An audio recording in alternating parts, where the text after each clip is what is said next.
there's going to be an election in the fall? The Honourable Minister. I'd like to thank my honourable colleague from Montreal for that question. It's a question he should ask my colleague, the Minister of Official Languages. I know he has worked hard all throughout this session to advance this legislation. She has worked hard, rather, to move this legislation along, and there will be a publication soon. The Honourable Minister will have 4 minutes remaining after a question period to complete questions and answers. Members, Déclaration des députés, the Honourable Member for Guelph. Thank you, Madam Speaker. Today I'd like to recognize 2 outstanding authors in my riding. They're both recipients of the 2020 Governor General's Literacy Awards. Eric Walters, accomplished children's author and one of the key founders of I Read Canadian Day, was the winner of the Young People's Text Literature with his book, The King of Jam Sandwiches. Dr. Madhur Anand, professor, author, and scientist, was the winner of the nonfiction category with her memoir, This Red Line Goes Straight to Your Heart. I encourage everyone to read Canadian, and in particular during Indigenous Reads Month, to show your support to our talented Indigenous authors and illustrators, which also support our publishers and our local bookstores. Use the hashtag #IReadCanadian to share your favorite stories. Thank you, Madam Speaker. The Honourable Member for Parry Sound, Muskoka. Thank you, Madam Speaker. Now, as Canadians are finally receiving their vaccinations and we're slowly getting past this pandemic, Parry Sound Muskoka is eager and ready to be open and welcome visitors again.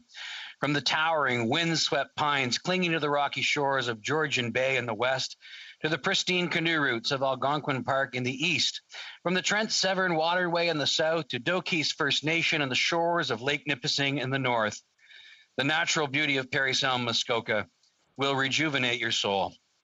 Whether you camp, glamp, or 5-star resort, whether you prefer s'mores by the campfire or fine dining by the water's edge, whether you prefer the nighttime chorus of the forest or stage performances of world-class artists, Parry Sound Muskoka is your destination. To seasonal residents, visitors, and tourists, Parry Sound Muskoka is ready when you are. Let's bring on the summer. Thank you, Madam Speaker. The Honourable Member for Scarborough-Agincourt.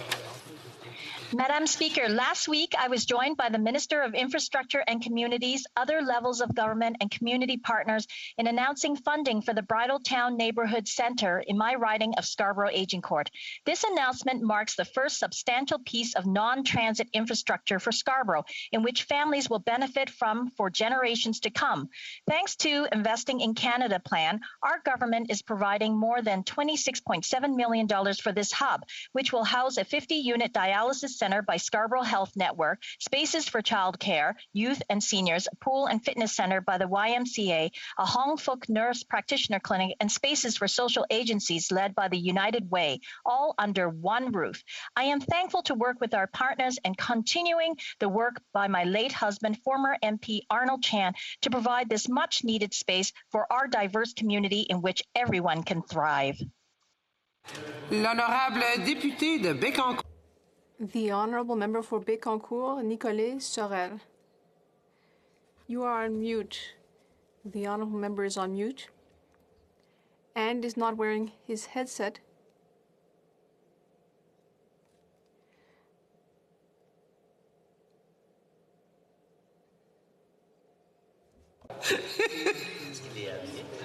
Il est habillé, oui.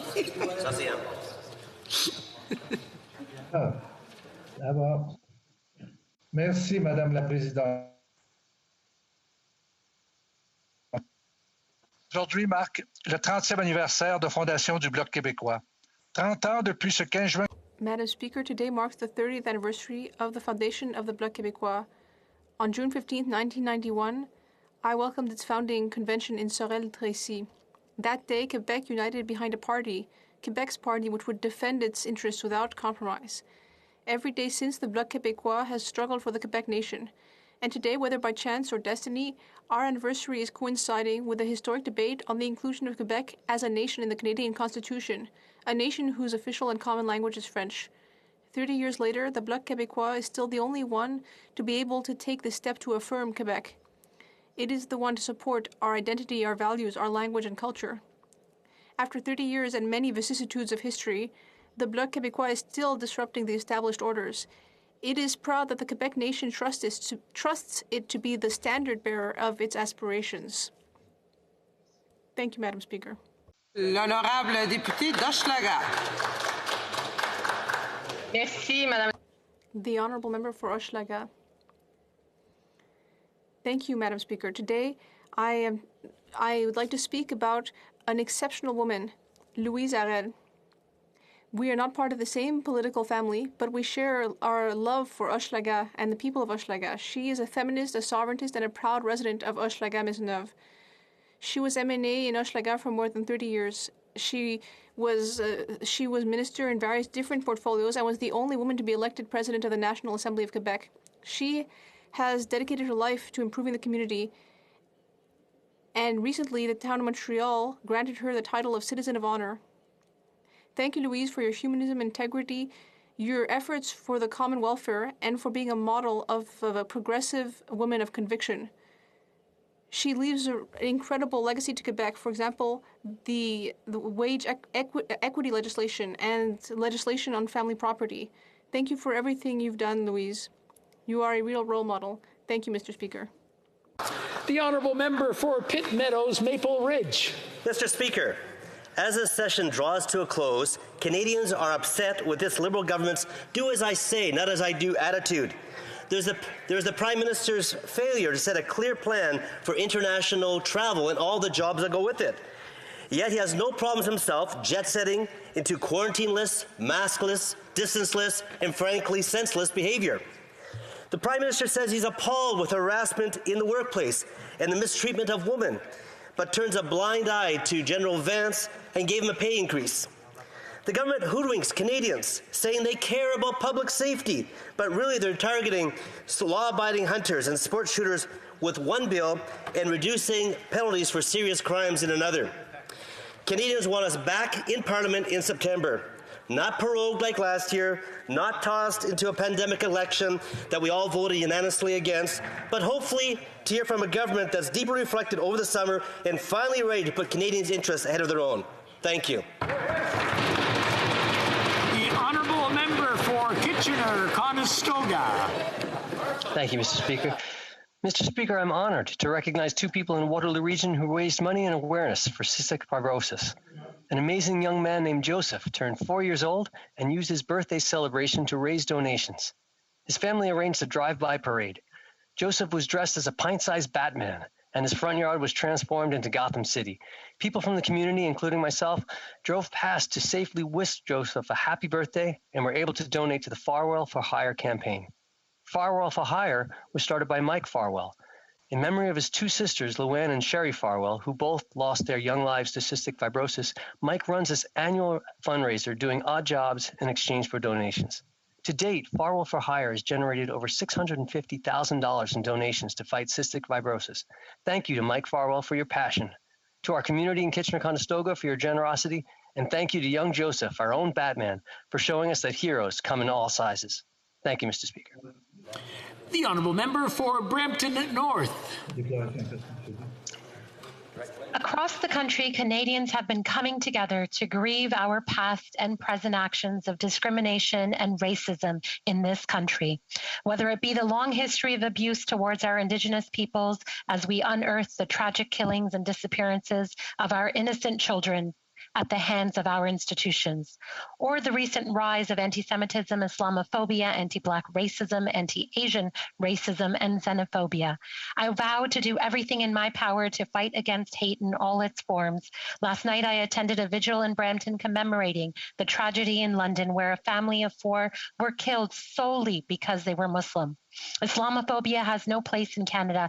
Every Canadian, regardless of race and creed, deserves to live in peace and security. And my heart goes out to the victims, loved ones, and the entire Muslim community. As we build back better, all of us must step up to make our communities safer and more inclusive. The Honourable Member for West Nova. Thank you very much, Mr. Speaker. Lyme disease is a huge concern in Nova Scotia. People can suffer undiagnosed for years, pleading with their healthcare professionals to be tested and referred. Nova Scotian residents reported the second highest number of Lyme disease in Canada, with 451 people in 2018. With these high numbers for a small province, you would think we'd have the best Lyme treatment program in Canada. But sadly, residents continue to travel outside our country for treatment.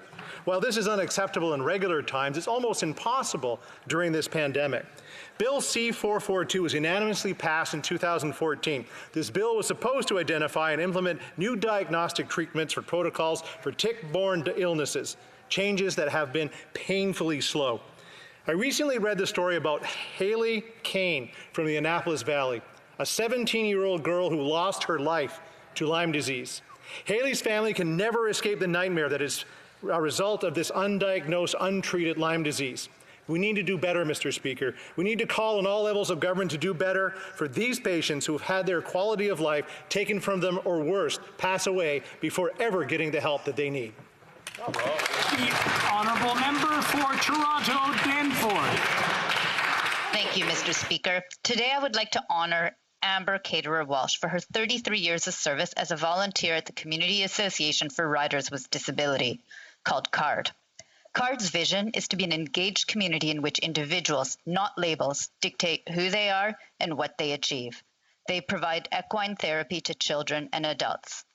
This year, Amber won the 2021 Canadian Therapeutic Riding Association's Rhonda Davies Volunteer of the Year Award for her volunteer service. She was described by her nominator as a special woman who devotes her time to help better the lives of those around her and in her community. I thank her and the association for the work that they do for disability inclusion. And today, I remind Canadians that there is still time to provide your feedback for our country's first ever Disability Inclusion Action Plan, which is open for an online survey by video or print and mail. Thank you, Mr. Speaker. The Honourable Member for Aurora Oak Ridges Richmond Hill. Mr. Speaker, Canada Day is a time to both celebrate and reflect. A time to embrace who we are as Canadians and all that has brought us here. A time to reflect on what we must protect or risk losing. A time to imagine a vision of what our country can become. To be Canadian means diversity, respect, and humility. To be Canadian is to be part of something bigger than ourselves. Canada is a free and sovereign nation governed by democratic values, a charter of human rights, and the rule of law, a country where Canadians alone can define our future. Our democracy is fragile, never to be taken for granted, always to be defended. The challenges we face today will not defeat us. For 154 years, we've overcome adversity and emerged stronger. We will do so again. Together, united, one Canada, one country. Happy Canada Day. The Honourable Member for Stormont Dundas, South Glengarry. Mr. Speaker, yesterday was National Blood Donor Day. Here's how the United Kingdom celebrated it. For the first time, all donors will now be asked the same questions about their sexual behaviors in a gender-neutral manner, meaning that gay and bisexual men in monogamous relationships can donate blood and make a difference for the first time. Israel's new coalition government, on day one of their new mandate, pledged to end their gay blood ban. By contrast, here at home, here's how the Liberals celebrated National Blood Donor Day. On Friday, they lost in court when they tried to silence a gay man for asking the government to keep the promise they made 6 years ago. Mr. Speaker, Conservatives are on record with a very clear and safe solution, just like the United Kingdom, just like Israel, and just like numerous other countries around the world are doing. It is time to stop the court cases, time to stop the delays. It is time to end the blood ban in Canada now.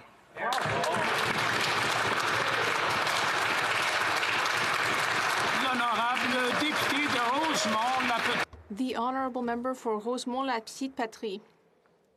Mr. Speaker, June is Pride Month for the LGBTQ+ community. Yesterday was World Blood Donor Day, but here in Canada there's no reason to celebrate.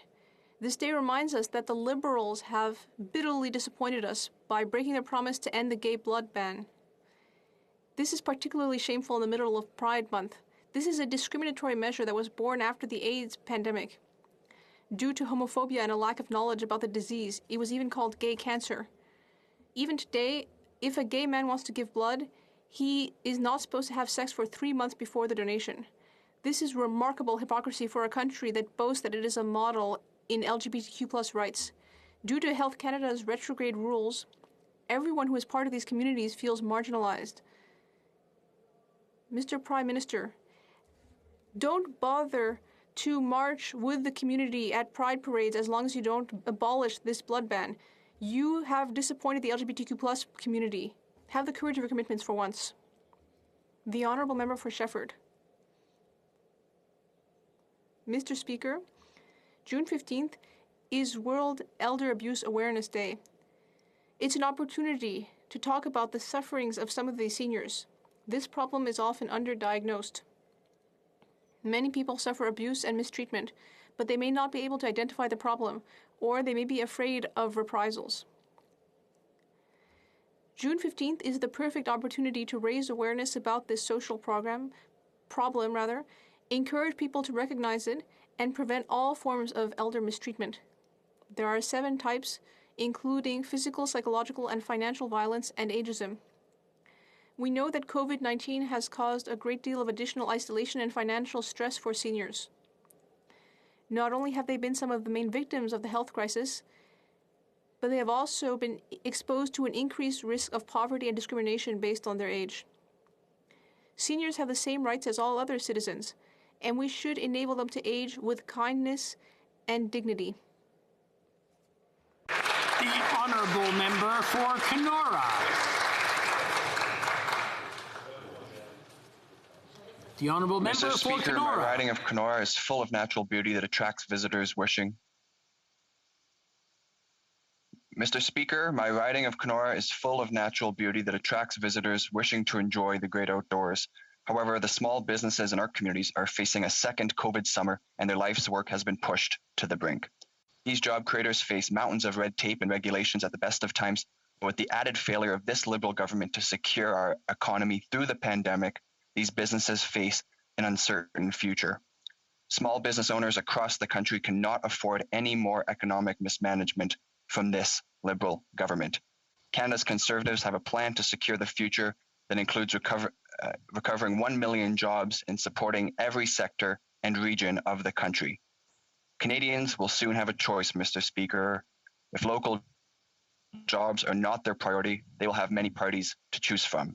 But if they care about securing Canada's economic future, there is only one choice, and that is Canada's Conservative. The Honourable Member for London North Centre. Mr. Speaker, today I pay tribute to the remarkable lives of the Afzal family. Salman, Madia, Yumna, and Talat were tragically killed 9 days ago in a senseless act of hate and terrorism. My community of London continues to be in a state of shock, profound sadness, and anger as we try to come to terms with what happened. This past Saturday, in a moving funeral service, we said goodbye to 4 remarkable people who contributed to our community and country in immeasurable ways. May they rest in eternal peace. Let us also continue to think about young Fayez, who is now out of hospital. Ensuring his well-being can be a shared responsibility. To Canadian Muslims across our country, your sense of belonging and security is paramount. We stand with you in fighting to ensure Islamophobia is eliminated. In that spirit, I call and join with other MPs for a national summit on Islamophobia and ask that this be convened at the earliest opportunity.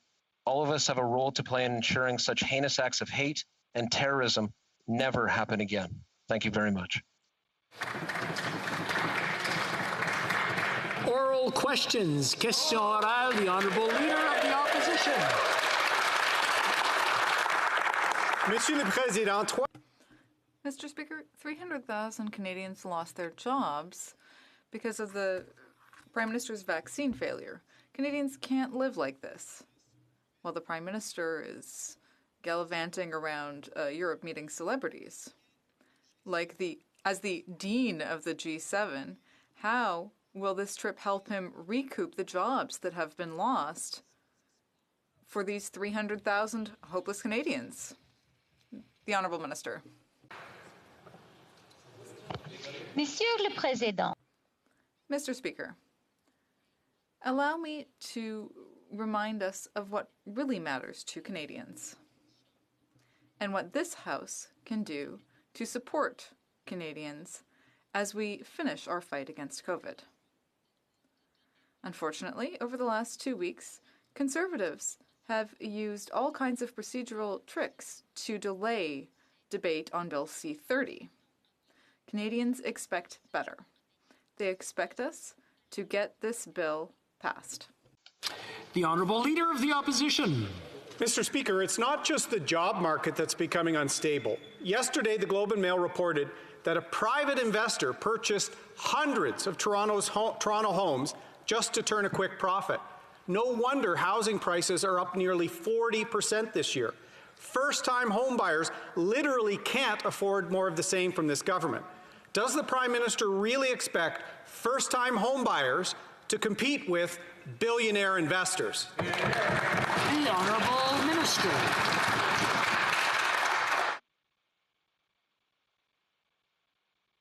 Honourable Minister.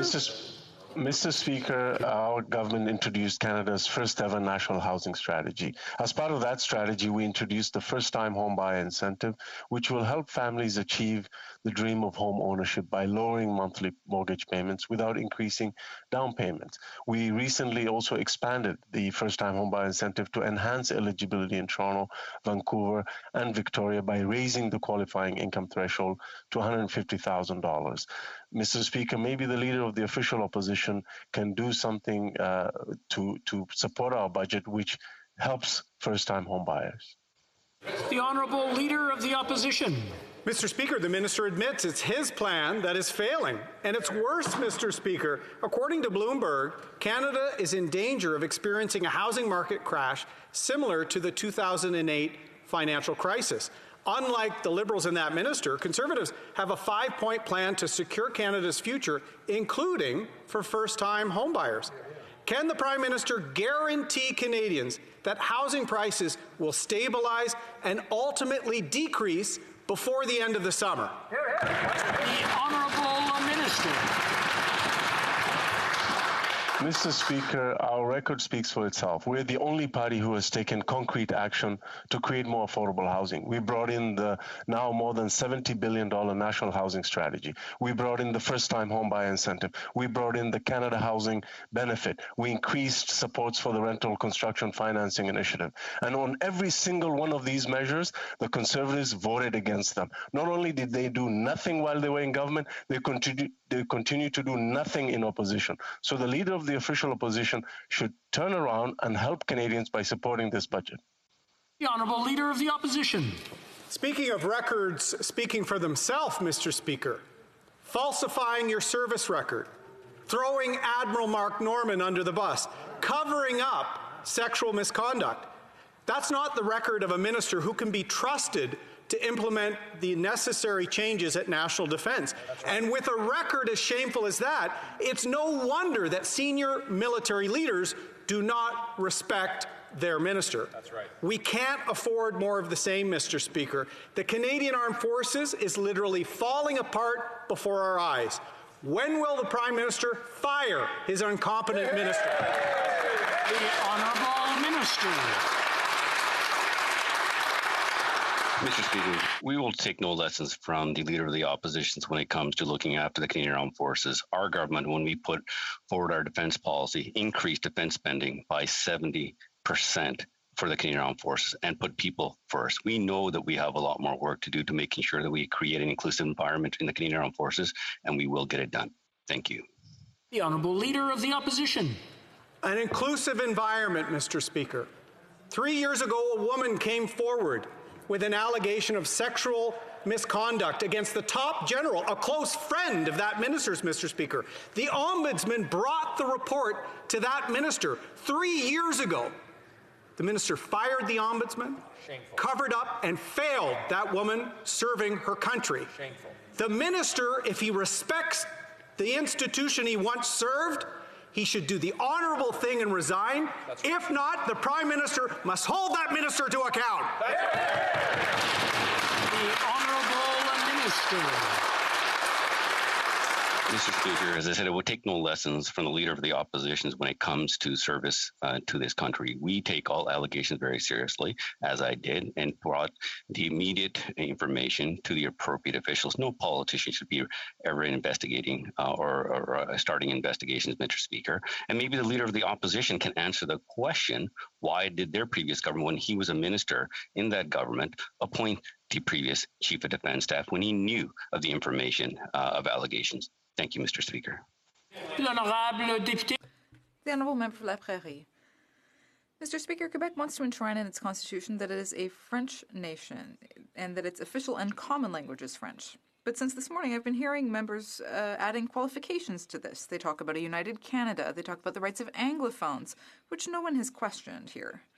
But Quebec isn't asking for the federal government's opinion here. Quebec is a nation, period. Its official and common language is French. That's a fact. In fact, it's even the law. Does the government see that Quebec is enshrining in its constitution facts that already have the force of law in Quebec? And it isn't asking anyone's opinion. The Honourable Minister. Monsieur le Président, la loi constitutionnelle. Mr. Speaker, the Constitution Act 1982 provides for provinces to have exclusive jurisdiction over amending their own constitutions. But it's important to remember that this wouldn't change the other provisions of the Constitution and would not change the constitutional obligations that Quebec has to its Anglophone minority. We have received the Quebec government's assurance that it will continue to respect its obligations. The Honourable Member for La Prairie. Mr. Speaker, we didn't take the House by surprise here. 3 weeks ago, we gave notice that we'd be tabling this motion, word for word. And yet, today, we're being presented with amendments, conditions. But Quebec isn't asking anyone's opinion. It just wants to enshrine our reality in the Constitution. If some members want to question reality needlessly, it won't change anything. As for the government, does it officially recognize that Section 45 of the Constitution allows Quebec to amend it? And does it recognize that Quebec is a French nation? The Honourable Minister. Mr. Speaker, the amendment proposed would provide more clarity to the motion adopted by the House in 2006 while recognizing Anglophone minority rights in Quebec. We've received the Quebec government's assurances that it will continue to respect the Anglophone minorities' rights, and we will work with to protect minority rights across Canada, including Anglophone minority rights in Quebec. Today's motion is part of this effort and reflects the current state of the law and recognizes Quebec's will. That's why the government will be voting for the bill. The Honourable Member for Burnaby South. Today I spoke with Sherelle, who is a musician and who's unable to go back to work because of the pandemic. Almost 2 million people across the country are in the same situation as her, and they depend on CERB to make ends meet. Despite that, this Prime Minister wants to cut assistance by $800 a month. Will the Prime Minister reverse this decision to cut assistance? Yes or no? The Honourable Minister. Monsieur le Président. Mr. Speaker, our emergency support measures are helping those who are economically vulnerable and will continue to help Canadians put food on the table. We will continue supporting workers through the pandemic.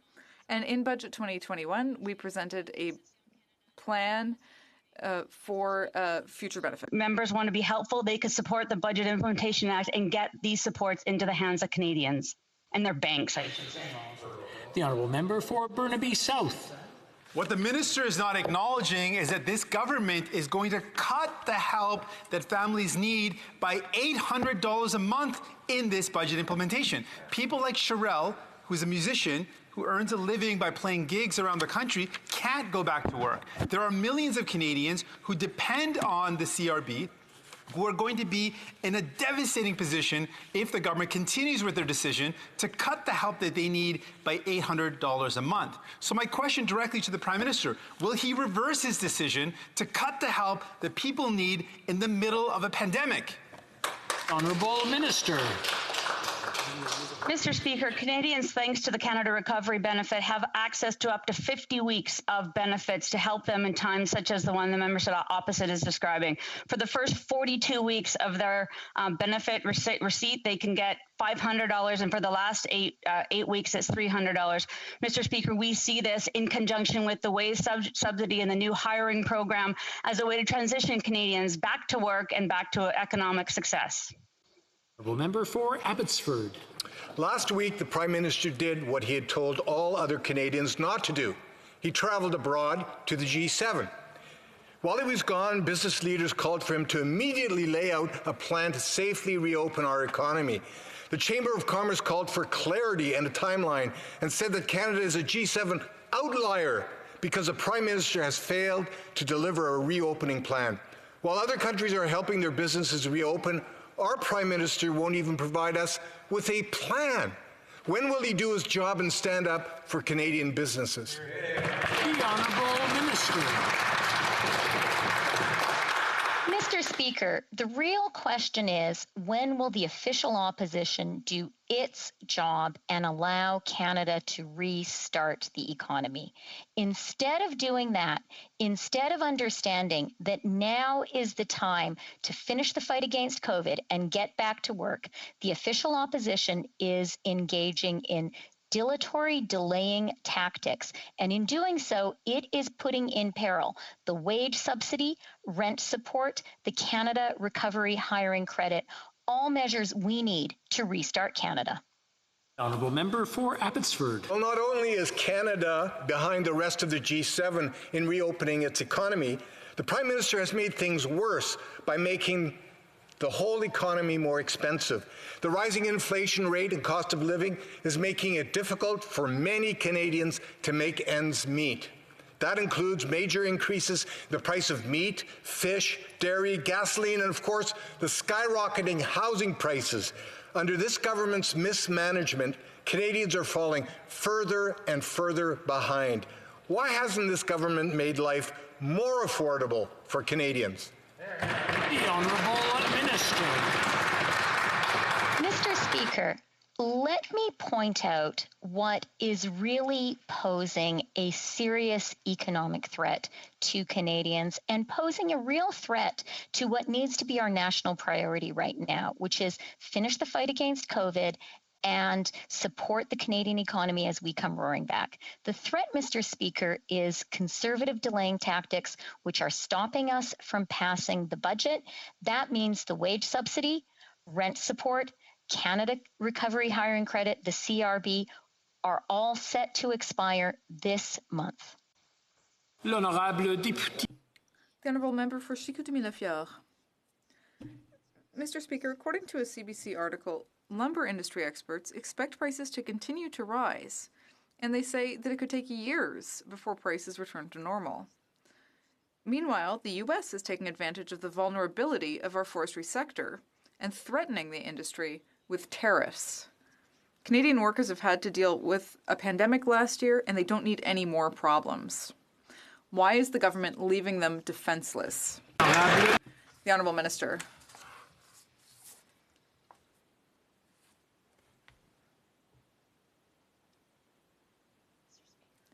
Let me begin by unequivocally stating that duties imposed by the U.S. on Canadian softwood lumber are unwarranted and unfair. I've raised this issue at every opportunity, including with President Biden, with the U.S. Trade Representative, and with the Commerce Secretary, as we have always done, and we will continue to do. We're going to vigorously defend our Canadian softwood lumber industry, its workers, and the hundreds of thousands of jobs that they employ. Thank you, Mr. Speaker. The Honourable Member for Chicoutimi-Lafière. Mr. Speaker, the Liberals have repeatedly assured workers in the softwood lumber industry that a new agreement with the United States will be negotiated. Now, it's been almost 7 years since they took office, 5 years of tariffs on our lumber, and 3 years since NAFTA was renegotiated. But nothing has been done to protect our forestry workers. Does the Liberal government intend to stop the rhetoric and start taking action? The Honourable Minister.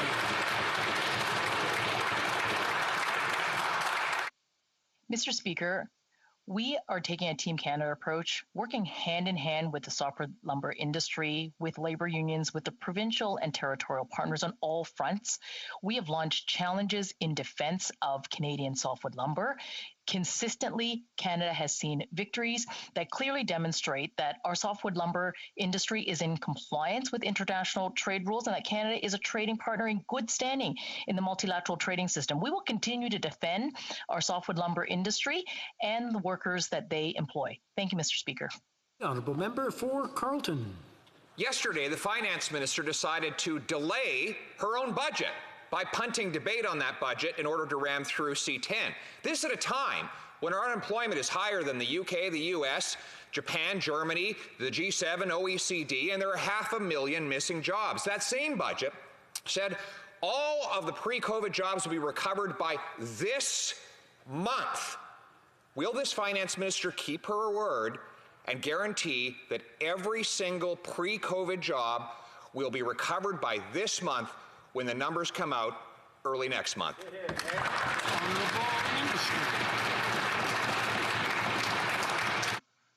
Mr. Speaker, let me remind the member opposite that thanks to the resilience and the strength of Canadians, Canada has recovered 81% of the COVID recession job losses. That's compared to just 66% recovered in the United States. But you know what, Mr. Speaker? Canadians do need more support for our economy to come roaring back from the deepest recession since the Great Depression. They need the strong support measures in the budget, including the wage subsidy, including the CRB, including the Canada Recovery Hiring Credit. And Mr. Speaker, it is the Conservatives that are stopping the budget from being passed. Well, member for Carleton. Well, she likes her budget so much, it's so strange that yesterday she decided to delay it. But maybe it's for the better that she's delaying her own budget, because so far what it has delivered is the second highest unemployment in the G7, the highest inflation in a decade, the fastest increases in housing prices, preventing the poor, working class, and young from ever owning a home, and the prospect of a forthcoming debt crisis. All I'm asking is whether she'll keep her promise from chart 35 in that same budget. Will the government have reinstated all the pre-COVID jobs by this month? Yes or no? The Honourable Minister. Well, Mr. Speaker, that's a bit rich coming from that party, Mr. Speaker.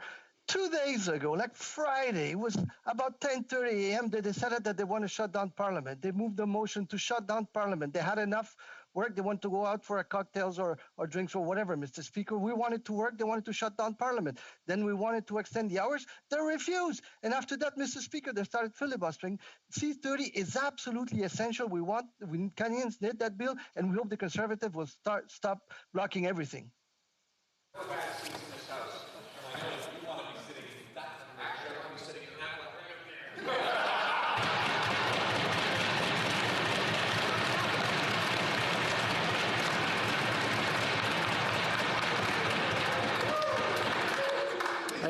I just want to consult with the honourable members. Is it okay if we continue with question period? Good, thank you. L'honorable député. The honourable member for Saint-Jean. Mr. Speaker, I'm pleased to see the Minister of Justice confirm that the government would be voting for the Bloc's motion. I understand that the federal government will acknowledge that Quebecers form a nation. Now my question is for the whip of the Liberal Party. Can he confirm that all the members of the government party will support our motion? L'honorable ministre. The Honourable Minister. Mr. Speaker, the question on Quebec nationhood has been debated in this House. You were there, I was there, and it's been confirmed. You know, this debate was closed long ago. Mr. Speaker, we recognize that Quebec is a nation and that French is its official language. Now, obviously, the Bloc Québécois is unhappy because they would have preferred that we voted against it and that we argue with them. They would have been happy with that. But I'm going to say that the Bloc Québécois doesn't have a monopoly on love for the French language or Quebecers. The Honourable Member for Saint-Jean. Mr. Speaker, the parliamentary leader said this morning, and I quote, Quebec has a certain latitude to make constitutional changes, as long as it doesn't erode other or undermine other rights that would infringe on Anglophone minority rights in Quebec. So, why every time that Quebecers stand up for their rights, their right to speak French, is Ottawa concerned about English in Quebec? The Honourable Minister. Mr. Speaker, the Government of Canada, it cares about all of its citizens. Obviously, we want to protect Anglophone minorities in Quebec and Francophone minorities outside of Quebec. But what I don't understand is that, the Bloc Québécois should be happy, first of all, that my colleague, the Minister of Official Languages, is tabling an excellent bill to strengthen French. And secondly, they should be happy that we've recognized that Quebecers form a nation within a united Canada.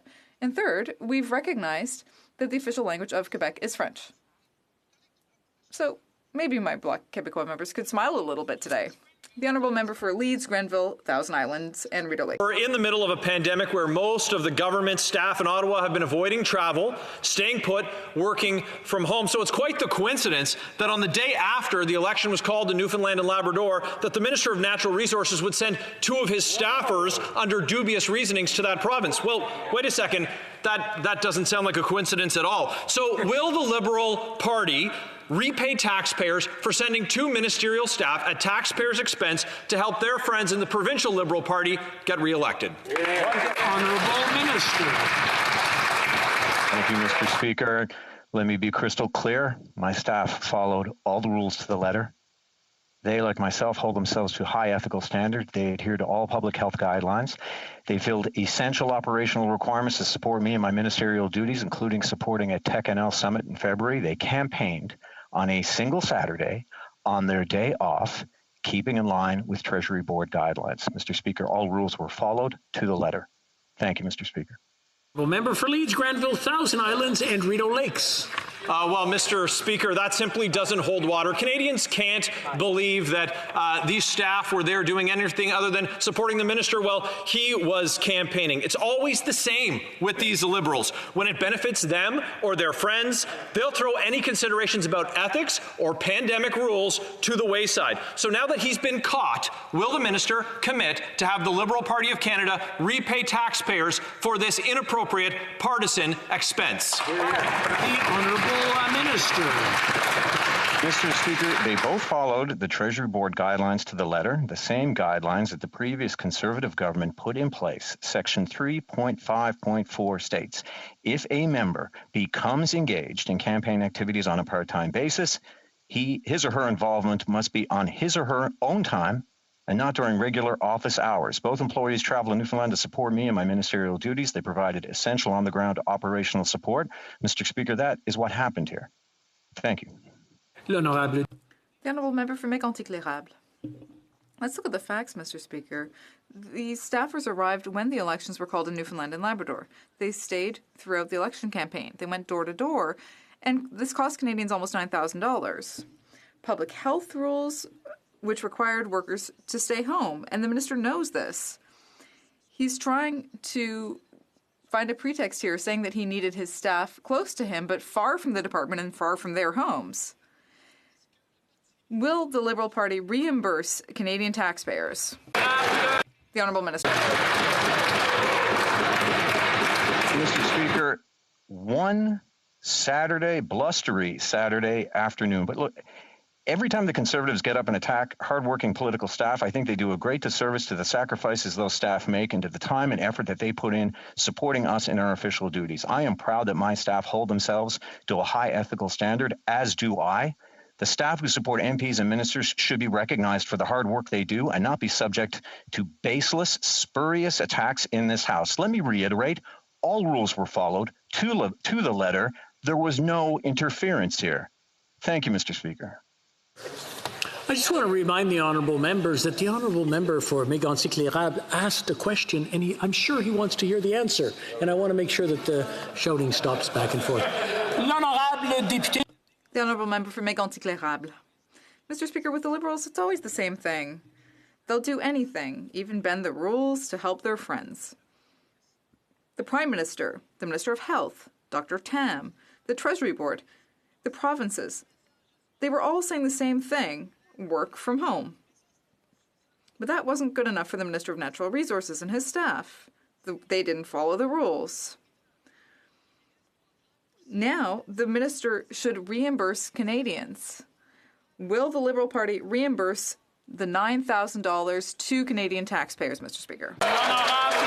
The Honourable Minister. Mr. Speaker, no matter how many times the Conservatives get up and try and twist the facts, it doesn't change the reality that all rules were followed to the letter. It might surprise members opposite that we on this side of the House respect our staff's private lives and within reason their rights to do what they wish with their time off.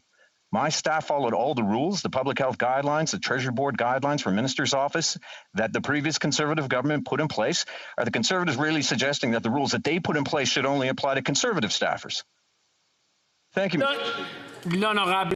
The Honourable Member for Rosemont-la-Petite-Patrie. Mr. Speaker, the Minister of Official Languages has just woken up and announced the tabling of a bill on official languages. But it's June 15th. June 15th. The session ends in 6 days. She knows there's no chance of this bill getting passed. She's playing politics at the expense of Francophones all across Canada. This is classic Liberal self-interest. It's a joke. When is the minister going to start taking the rights of Francophones in Canada seriously? After the next election? The Honourable Minister. Thank you, Mr. Speaker.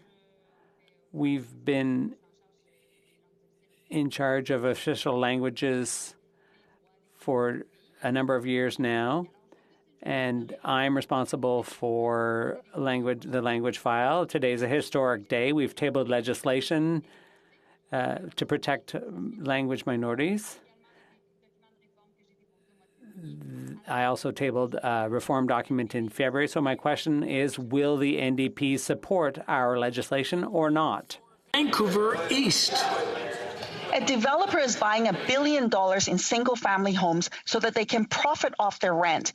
Not only does this not create housing supply, it actually drives up the cost of home ownership. REITs are similarly acquiring low rental properties and treating housing like a stock market. Yet the housing minister's spokesperson is saying everything is fine, that they're not interested in changing their housing policy. Left unchecked, the right to housing is just a myth, and home ownership is but a dream. Will the government support the NDP's call to increase affordable social housing and take aggressive action against the financialization of housing? The Honourable Minister. Mr. Speaker, I congratulate the NDP for finally waking up to the importance of investing in affordable housing. But just for their information, we've been investing in affordable housing from day one of our government. We've introduced the Canada Housing Benefit. We've more than doubled the rental construction financing initiative. We have increased investments in the National Housing Co-Investment Fund. We've even given more tools to nonprofit organizations and to protect subsidized units. And, you know, we have so much ambition in this space backed by significant investments, Mr. Speaker. The Honourable Member for Glengarry Prescott Russell. Mr. Speaker, as a proud Franco-Ontarian and Member of Parliament representing a sizable Francophone community, I'm very pleased that the Minister of Economic Development and Official Languages has tabled legislation in the House today to bring about substantive equality and strengthening of the Official Languages Act.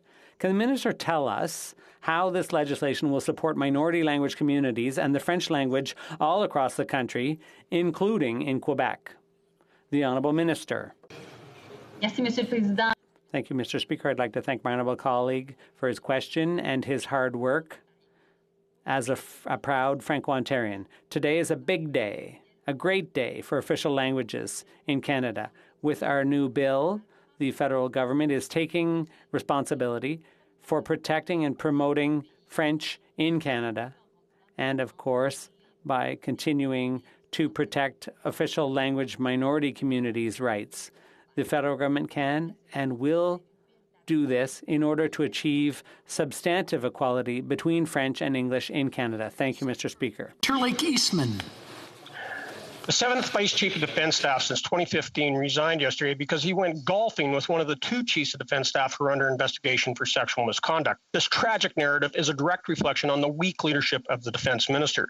The Minister willfully turned a blind eye to evidence of sexual misconduct against General Vance, and he refused to implement the Deschamps report. This is a dereliction of duty to the victims of sexual misconduct. Instead of leading by example, this minister failed our troops and lost their respect. Will the Minister of National Defense do the honorable thing and resign? The Honourable Minister. Mr. Speaker, we're taking no lessons from the member opposite when it comes to looking after the Canadian Armed Forces, where when he was in government, they cut from the Canadian Armed Forces. Our government, with our defense policy, added 70% additional money to the defense budget, Mr. Speaker, putting our people first. We know that we have a lot more work, and we will get it done, Mr. Speaker. Thank you. L'honorable député de Charles. The honourable member for Charlesbourg, Haute-Saint-Charles.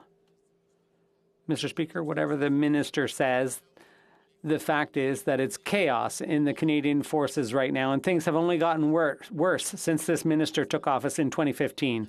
The minister keeps telling us he's absolutely committed to ensuring rapid culture change in the forces. But what has he done with the Deschamps report that was tabled in March 2015? Nothing. There were 10 recommendations to help women in the forces, but can the minister do the best thing he could do and resign? The honourable minister. Mr. Speaker, as I stated, we're not taking any lessons from the member opposite when it comes to our actions on creating an inclusive environment for all Canadian Armed Forces. We will be putting our people first, as we have always been. And we know that we have a lot more work to do. Well, we will be moving very quickly with the Justice Fish's recommendations, and Madame Arbour will be providing greater guidance on how we can create that culture change that is absolutely needed in the Canadian Armed Forces. Thank you. The honourable member for Northumberland, Peterborough South. Mr. Speaker, once again, Eastern Ontario municipal leaders are leading our country when it comes to improved internet and cell coverage in our region. They're ready to go with another massive project which will increase speeds of internet up to 1 gig for their households and their businesses. Recently, local Liberal and Conservative MPs heard the group tell the minister directly that her department is once again refusing to fund their projects. How can this be? Why does this Liberal government continue to put up unnecessary roadblocks that delay projects that are ready right now to help our residents? Honourable Minister. Mr. Speaker, I welcome my colleague to the team of Liberal MPs in this region who've been working to connect Eastern Ontario to cell service and high-speed internet since 2015.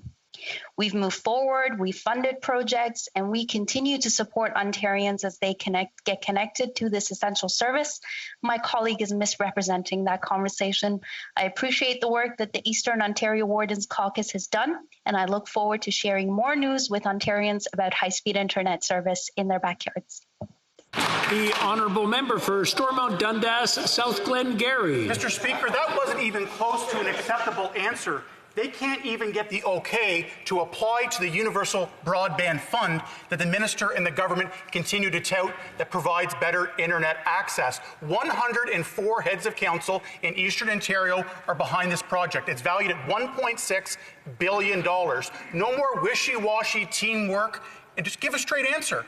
It's very simple. Can the Eastern Ontario Wardens Caucus and the regional network apply through the Universal Broadband Fund to improve through their gig project? Yes or no? The Honourable Minister.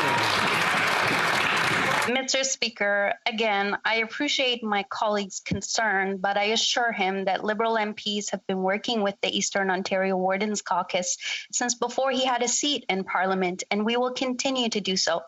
In the coming days, we'll have more news. I'm going to interrupt the Honourable Minister and ask her to start over. I'm having a hard time hearing. I don't understand why. This is usually a quiet chamber. The Honourable Minister. Mr. Speaker, I was congratulating my colleague for his interest in connecting Eastern Ontario to high-speed internet, and I was assuring him that the Liberal members of Parliament in the region have been working hard to do just that with Eastern Ontario Wardens Caucus since 2015. We're in regular conversations with them around the Universal Broadband Fund. We're working with the province of Ontario to connect even more households to this essential service, and we'll have more news to come. If my colleagues have additional questions or ideas, I'm happy to work with them offline. Please reach out. The Honourable Member for La Pointe de l'Île. Mr. Speaker, in the latest episode of the Ottawa's 50 Years Late show, after recognizing French as an official language, the Liberals are proud to announce that workers in Quebec will now have the right to do their work and be supervised in French. I just want to be sure, does the new official languages bill provide that from now on there will only be one language of work for workers in federally regulated private companies in Quebec, and that will be French, or just that they have the right to speak French at work? The Honourable Minister. Thank you, Mr. Speaker. Look, this is the first time in the Official Languages Act that we will be recognizing the right to work in French and the right to be served in French, and the right not to be discriminated against in private companies under federal jurisdiction in Quebec and in areas with a heavy Francophone presence. I have discussed with my Quebec counterpart.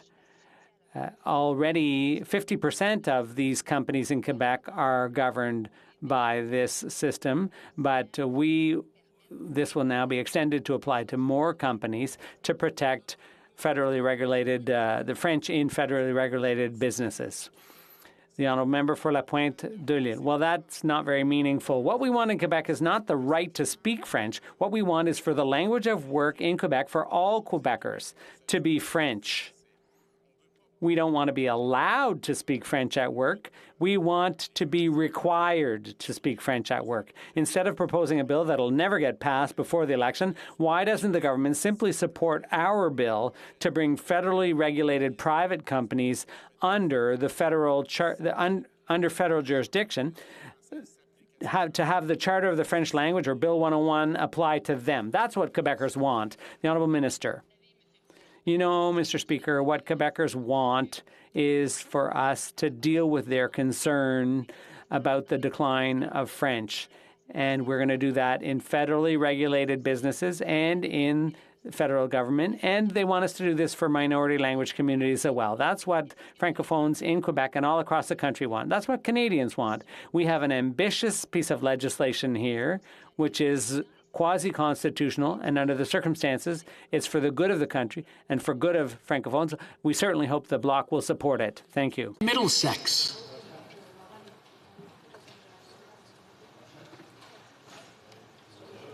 The Honourable Member for Lambton, Kent, Middlesex. Mr. Speaker, in June 2020, Canadian vegetable growers lost millions of pounds of vegetables because of COVID. And for almost a year, they've been asking for compensation for the losses they incurred, and they've been exceedingly patient. Recently, the Government of Ontario wrote to the Minister of Agriculture asking for the activation of agri-recovery for vegetable growers who incurred substantial losses and extraordinary costs. Speaker, when will the Minister make funds available under agri-recovery to compensate vegetable growers for their pandemic losses? Honourable Minister. Merci, Monsieur le Président. Thank you, Mr. Speaker. Yes, indeed, there are a certain number of programs that are available, including agri-recovery, to help producers who are experiencing unusual costs for various reasons. Our officials will analyze the situation, and once that's done, I'll be pleased to share the results with producers and with my colleague. Thank you, Mr. Speaker. The Honourable Member for Portneuf-Jacques-Cartier. Mr. Speaker, in my riding of Portneuf-Jacques-Cartier, I get a lot of calls from agri-food, construction, agriculture, and landscaping companies because they can't find enough workers. This Liberal government blames a lot of things on COVID, but the fact is they've done nothing over the past 6 years to improve access to foreign workers. How is it okay that some applications have taken over a year to process? It's not, Mr. Speaker. The process is in urgent need of speeding up so that businesses can survive and take part in the economic recovery. When is this government going to do something? The Honourable Minister. Mr. Speaker, our government has doubled the number of temporary foreign workers in Quebec from 11,000 in 2015 to 23,000 in 2019, despite the pandemic. We've supported the second largest cohort of temporary foreign workers of all time last year, and we will welcome even more this year. In addition, we've already admitted over 8,500 temporary foreign workers to Quebec this year, and we will continue to work with the government of Quebec to give them all the support they need. Yellowhead. Mr. Speaker, my constituents are very frustrated with the government's handling of the border. This government has insisted on forcing Canadians into hotel quarantine despite their own science expert panel recommending the government scrap the program. These are the same hotels that have had reports of sexual assaults and lack of food and water. Mr. Speaker, on what date will the Liberals finally listen to the science and end the hotel quarantine program? The Honourable Minister. Well, thank you very much, Mr. Speaker. And Canada has some of the strongest measures to protect against the importation of COVID-19.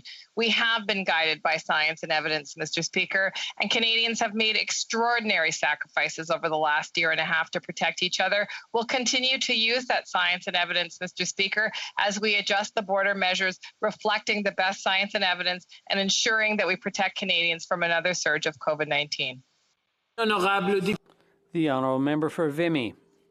Mr. Speaker, climate change is affecting the world at a rapid pace, particularly poor and developing countries. Can the Minister of International Development tell the House what Canada is doing to help these countries in the global fight? The Honourable Minister. Thank you, Mr. Speaker. And I'd like to thank my colleague, the member for Vimy, for that great question. At the G7 summit, our government undertook to reach our international goal of $100 billion to fund climate change efforts in different parts of the world. We've also doubled our commitment to climate change funding from $2.65 billion to $5.3 billion over 5 years. That's over our 2015 commitment. And at home, we have committed to reduce our greenhouse gas emissions by 40 to 45%. Thank you, Mr. Speaker. Speaker, for 4 straight years, the Minister of Public Works could only muster up a feeble "to be determined" when setting targets for government contracts for Indigenous businesses. Yet in the Operations Committee, we heard evidence that Public Works invoked the national security exemption in order to sole source a contract for PPE from China instead of a qualified Indigenous business. So why is reconciliation with China more important to the Minister than reconciliation with Indigenous people? The Honourable Minister. Mr. Speaker, the member opposite is inaccurate in his question.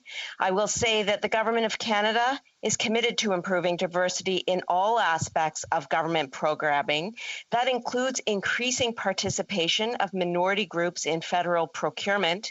I would like to say, Mr. Speaker, that during the pandemic, PSPC awarded 40 contracts to 31 self-identified Indigenous businesses, collectively worth $130 million. We have more work to do, Mr. Speaker, but I am committed to increasing opportunities for Indigenous businesses from coast to coast to coast. Thank you. The Honourable Member for Edmonton Manning. Mr. Speaker, the price of homes has risen to an all-time high. While the Minister is patting himself on the back, young Canadians and families are simply giving up the Canadian dream of owning a home due to historic price increases of almost 30% since last year. Can the Minister tell us if his housing plan is truly perfect? Why are Canadians across the country giving up on owning a home? Good question. The Honourable Minister. Mr. Speaker, our national housing strategy is investing in the first-time home buyer incentive, which is real help for first-time home buyers. What did the Conservatives do when they were in office? All they could offer first-time home buyers was $750. $750 in a credit. What a joke. Mr. Speaker, the National Housing Strategy is working. Since coming into office, we've invested over $27.4 billion in affordable housing. In Edmonton, the honorable member's city, where he comes from. We recently announced $46.5 million through the Rental Construction Financing Initiative to build over 250 rental units. This is a national housing strategy that is working even in Edmonton. Honourable member for Sarnia-Lambton. Thank you, Mr. Speaker. Well, what's a joke is the Liberals' existing plan for affordable housing, which is not working for anyone. I've been asking for funding for affordable housing in Sarnia-Lambton for years. In our opposition day motion, we highlighted the failure of this government in this area. But considering the Liberals voted against our Conservative motion with all of its common sense solutions, I'd like to know, what is the Liberal government going to do to ensure that Canadians can have affordable housing? The Honourable Minister. Mr. Speaker, fake outrage without real action and real policies is not a strategy, Mr. Speaker. Since coming into office, we've invested over $27.4 billion in affordable housing. What is the Conservative record? $250 million a year. Those are the facts. It is really interesting to see a party that voted against the Canada Housing Benefit, that votes against the National Housing Co-Investment Fund, that votes against the Rental Construction Financing Initiative, get up and fake outreach. Canadians can see through that. It is a joke of a policy. Get serious, Conservative Party. The honourable member for Newmarket, Aurora. Speaker, every day Canadians with disabilities face accessibility barriers in their workplaces and in their communities. Programs like the Enabling Accessibility Fund are important to help communities and organizations become more accessible when costs are prohibitive. Can the Minister of Employment, Workforce Development, and Disability Inclusion share with this House how our government is making communities and workplaces more inclusive for Canadians with disabilities? The Honourable Minister. Pardon me, Mr. Speaker. I'd like to thank the member from Newmarket Aurora for his advocacy for persons with disabilities. Mr. Speaker, the Enabling Accessibility Fund is an important program that empowers communities and businesses to become more accessible for persons with disabilities. That's why through Budget 2021, we're tripling funding for the Enabling Accessibility Fund so we can continue supporting the costs of renovations, retrofits, and accessible technologies. I'm happy to share that we've recently launched the call for proposals for the Enabling Accessibility Fund youth projects and mid-side projects components. I encourage youth, nonprofits, and businesses to make an application so we can continue removing barriers in our community. Thank you. Honourable member for Edmonton Strathcona. Another Muslim woman was violently attacked in my city. She was walking in broad daylight when she was violently thrown face first to the pavement. Muslim women in Edmonton have to tell their loved ones where they are going. They take photos of themselves when they go out in case they are attacked or go missing. Enough is enough. When will this government table legislation on online hate? When will this government convene a national action summit on Islamophobia? When will Muslim women in Edmonton and in Canada finally be safe? Honourable Minister. Mr. Speaker, no Canadian should have to live in fear, yet we recognize that that is the reality for far too many. Hate and racism do not belong in Canada, yet we know they exist. There are systemic barriers that exist in Canada, and our government remains committed to do everything we can. That's why we have Canada's anti-racism strategy. That's to interrupt the Honourable Minister and ask her to start. Order. Order. Okay. Now, shouting across the aisle is not going to accomplish anything. Members can move to one side or the other if they want to talk, but shouting is not going to get us anywhere. I just want to remind them. So we'll start over. The Honourable Minister. Thank you, Mr. Speaker. Mr. Speaker, on this matter, it is a very serious matter, and all members should take it very seriously. There are Canadians from coast to coast to coast that are hurting. Racism exists in Canada, and every single one of us has a responsibility to do something about it. Our government has brought forward measures, including Canada's anti-racism strategy. Our government has put white supremacist groups on Canada's terror listing. Our government has committed to hold a national summit on Islamophobia, as well as anti-Semitism and other forms of hate. We will work with all levels of government, all Canadians, and I look forward to working with that member. No Canadian should have to live in fear. Unfortunately, it is a reality for far too many. The honourable member for Nanaimo, Ladysmith.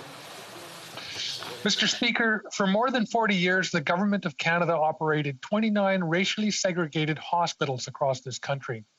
I've heard firsthand accounts from Indigenous elders about the horrors they experienced at the Nanaimo Indian Hospital.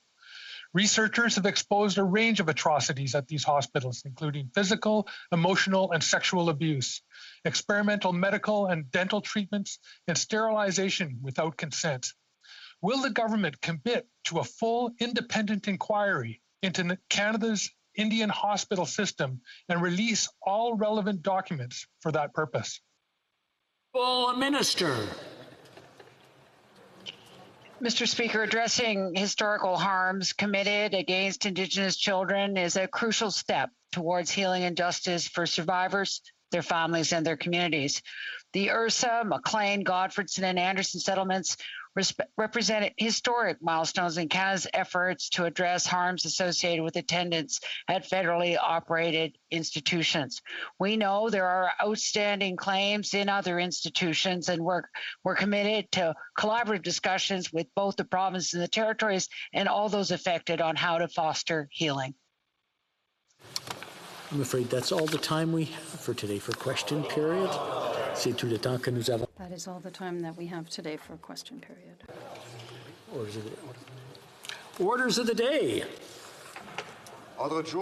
Orders of the day, government orders, business of supply, resuming debate on the opposition motion in the name of Mr. Blanchet, amendment to Section 45 of the Constitution in Quebec, a French-speaking nation. Resuming debate, l'honorable ministre du patrimoine. The Honourable Minister of Canadian Heritage.